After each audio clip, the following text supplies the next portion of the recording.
It was very odd. I mean, I'd always been a physically fit individual, and there's no way I ever thought, you know, I'm just young. I was 48.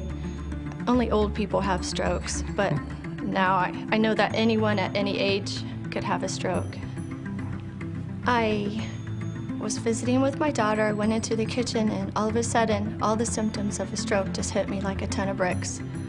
I had dizziness, loss of coordination, loss of vision.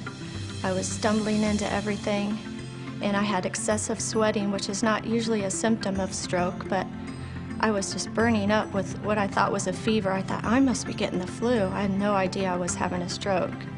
I was just struggling to stand up, and I wanted to get outside to get some fresh air, and somehow I ended up in our mudroom on the floor, and then Steve came home. I came through the door into the mudroom and saw Lisa sitting on the floor. And right away, Lisa goes, help me up. But her voice was such that I'd never heard her voice like that before. And I saw her face drawn to the side. So I thought, oh, something's wrong here.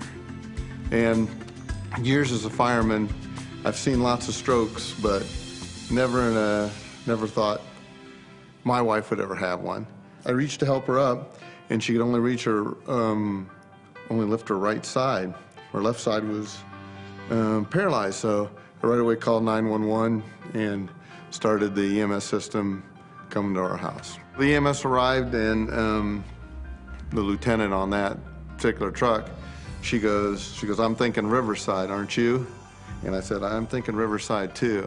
The only thing I do remember at first was they were doing a test. They wanted me to raise my arm and leg, and I just laid there in bed and just went, okay, how come I can't raise my left leg? I just kept staring at it like, what is wrong? And then they did a mercy procedure on me. It goes up into, through the heart? It almost like screws into the blood clot and pulls it out and allows blood to flow back into that area. And they pop that clot out, the entire right side of her brain, all the veins refilled almost immediately with blood.